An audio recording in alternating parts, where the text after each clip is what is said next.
What's going on, guys? Jordan here with HD, getting a training session in with Killian Hamilton. We're going through upper back training. And upper back training is a pretty ambiguous term, right? So when we're gonna be training the upper back today, we focus on mid-trap, focus on rhomboid, focus on upper trap, focus on rear delt. A lot of the ways I break up my training when it comes to back, especially in higher frequency, is gonna be training upper back and lats separate days. This is gonna be upper back focus. And it's not just gonna be arbitrary higher pulling, we're gonna be looking at specifically targeting fibers of the middle trap, fibers of the rhomboid, fibers of the upper trap, and fibers of the rear delt. So trying to get a little bit more specific with our exercise selection. Aim small, miss small. That's going to be the goal of today's exercise execution.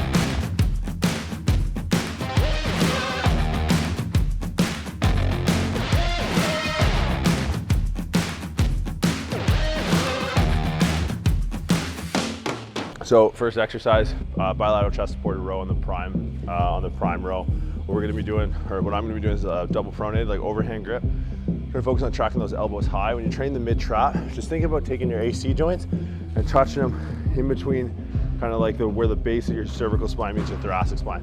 So that's really all I'm trying to focus on, is getting the points of my shoulders behind my neck.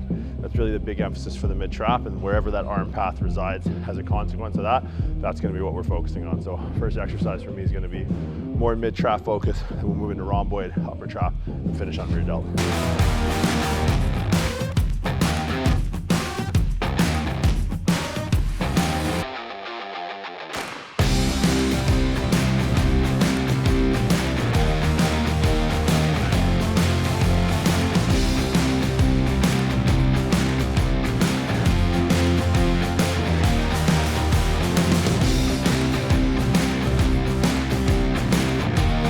All right, guys, so moving on to the second exercise. We're slightly changing the arm path based off of like how the grip is positioned on the machine. I think the biggest takeaway when we're trying to challenge the upper back is I want you to think reach, don't row. And so you're gonna notice that Killian and I get into a decent amount of thoracic flexion, allows our scaps to really pull away from the spine. It's gonna allow us to add length and apply meaningful tension to the muscles of the mid back. We're gonna get a little bit more focus on the rhomboids here with the more adducted arm path. So as we kind of extend and finish that downward rotation of the scap, the intent is going to be behind the rhomboids. Now when it comes to isolation, especially as muscles come closer to our midline, it's a little bit more difficult. So if we're ever uncertain of whether or not we're attempting to target a midline muscle, my default is usually just load it. Like, let's just try and load this exercise as heavy as possible. And then, you know, whether it's the rhomboids, whether it's a mid trap, whether it's the rear delt, whether it's a certain degree the lat, just the more load, the better. I think a lot of people can kind of get wrapped up in like this really smart way of training and isolating muscles and disadvantaging others, where it's like, let's just try and get strong. And then that's kind of found me pretty well in my training so far.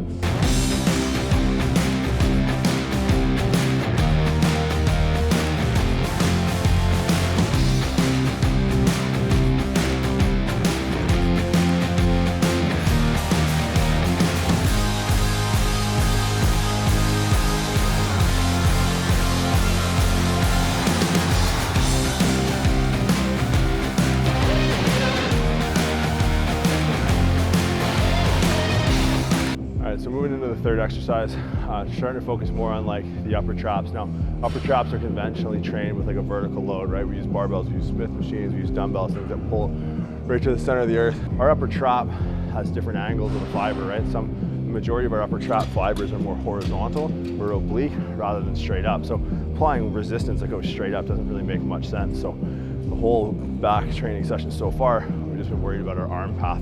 So rather than an arm path for a row being straight at our sides, or like for a shrug being straight at our sides, we're kind of bringing this arm path a little bit more forward and out, trying to think about just targeting these oblique fibers of the upper trap rather than kind of sitting there holding on to dumbbells or barbells or a Smith machine that's just going to be pulling straight down. You know, at the end of the day, like, there's a net downward force on the scapula. We're going to require those upper traps to do work.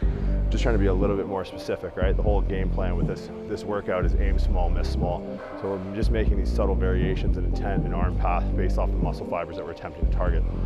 Knowing full well we're never going to purely isolate, nor would we want to ever purely isolate the upper trap against other muscles that help dynamically stabilize the shoulder blade, right? So this is kind of our upper trap row. You'll notice I'm standing quite high. and that tension is dropping off when I get into that shorter position of the trap. So just little details, they don't add up, they multiply. So trying to make sure that you're adopting this aim small, miss small mentality in the way that you not only set up, but execute exercises as well.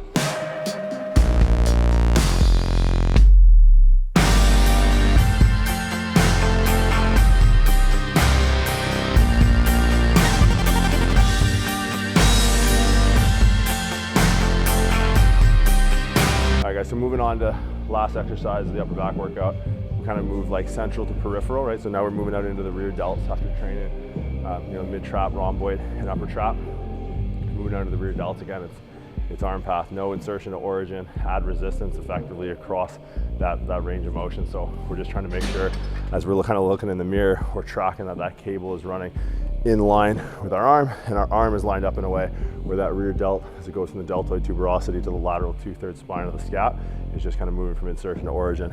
In an exercise like this, given sort of the theme of the day, we're going to see a little bit of scapular movement. Now, it's not a huge arc within what we call the scapulohumeral rhythm, but this idea that stability has to be affixed in order for something to be stable. The rhomboids, the middle trap, all of these muscles are going to afford us dynamic stability of the scapula on the rib cage, rotator cuff dynamic stability of humerus into the scapula. So we're still going to be getting a lot of tension through that rear delt, even though we start to see the scapula moving, which sometimes we can reverse that intent, but given the theme of today, we're going to see a little bit of scapular movement through this shorter arc of what we call a transverse extension or horizontal abduction. So that's the last major movement for today. Is going to be the rear delt fly. We're going to go higher volume, making sure that that intent and that arm path stays consistent with every rep. All right, so that's the wrap for the workout. So just a quick recap. We started off with chest supported, mid trap focus, machine row, moved into a little bit more rhomboid, just kind of tracking that arm angle down. Finished our last major compound with the upper trap row. So, if we just follow that arm path, right, we just kind of had a higher degree of abduction, a little bit more neutral for the rhomboid, and then a little bit lower with the intent being the upper trap. Moved peripherally to some rear delt flies, and this will be a workout that I replicate once a week in this back session for the next 6 to 8 weeks, depending on some performance landmarks that we're going to track. So as long as we can keep adding volume, keep increasing density by cutting rest periods, or ultimately keep adding weight, we're going to stay on this until the adaptations sort of stop. I think that's one thing that in bodybuilding people kind of steer away from. They steer away from that specific approach and they go to like a hyper novel approach where they're coming in and doing everything different every day.